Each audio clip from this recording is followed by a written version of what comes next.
গ্রামবাসীদের যাতায়াতের একমাত্র সম্বল কাঠের সাঁকো, আর সেই সাঁকো পারাপারের জন্য নেওয়া হচ্ছে মোটা টাকা। এমনই অভিযোগ উঠল পশ্চিম মেদিনীপুরের চন্দ্রকোনার 1 নম্বর ব্লকের মনোহরপুর 1 গ্রাম পঞ্চায়েতের বিরুদ্ধে। মনোহরপুরে গাংচা ঘাট ও রাসবিহারী ঘাটের পারাপারের জন্য শিলাবতী নদীর ওপর তৈরি কাঠের সেতুগুলি যাতায়াতের একমাত্র ভরসা সাধারণ মানুষের। সেই কাঠের সাঁকো রক্ষণাবেক্ষণের জন্য টেন্ডার ডেকে ব্যক্তি মালিকানার হাতে তুলে দিয়েছে তৃণমূল পরিচালিত গ্রাম পঞ্চায়েত। প্রতিদিন একবার যাতায়াতের জন্য দিতে হচ্ছে 30 টাকা। গাঁটের কড়ি খরচ করে যাতায়াত ক্ষুব্ধ এলাকাবাসী। বস্তা 10 বস্তা করে নিয়ে ব্যবসা করি, বলছে আমাকে 30 টাকার জায়গায় এখন বলছে 60 টাকা করে চাই। আমি কোথায় পাবো?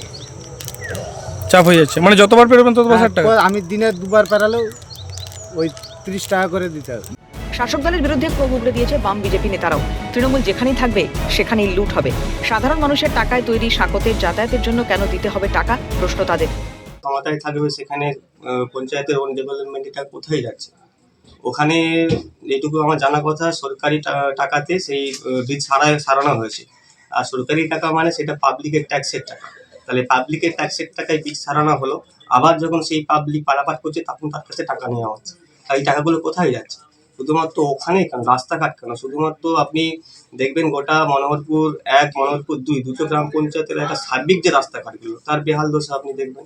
কোথাও যাবার মতো করে তার ব্যবস্থা নেই, ছেলেরা স্কুল যেতে পারছে না, একদম বিচ্ছিরি রাস্তা।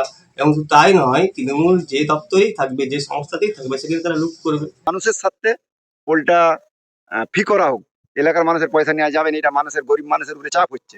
কিন্তু সংখ্যাগরিষ্ঠের জোরে, গায়ের জোরে, অন্যায় ভাবে 5টা পঞ্চায়েতের মতামতকে গুরুত্ব না দিয়ে শুধুমাত্র ওই পোল থাকতেও কাটমানি নিবে আমাদের ধারণা। সংখ্যাগরিষ্ঠের জোরে তারা গায়ের জোরে পোলটা পয়সা আদায় করছে। পঞ্চায়েত তহবিল শূন্য, তাই সাঁকো পারাপারে টাকা।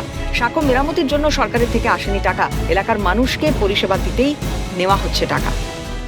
এই যে পোলটা সারা বছর রিপেয়ারিং করা হয়, সেটা মেনটেন করা সম্ভব হচ্ছে না। আমাদের সেরকম ফান্ডিং কোনো টাকা নেই, নেই, যার জন্য এটা করতে হচ্ছে। এলাকার মানুষকে পরিষেবা দেওয়ার জন্য এটা আমরা সিদ্ধান্ত নিয়েছি। যদি কিছু সরকার পক্ষে টাকা এলে তৎকালীন সময় আমরা এটাকে বন্ধ করে দেবো। 2026 নির্বাচনে বিরোধীরা এই ঘটনাকে হাতিয়ার করে শুরু করেছে রাজনৈতিক চর্চা। তৃণমূলকেই কটাক্ষ বাম বিজেপির।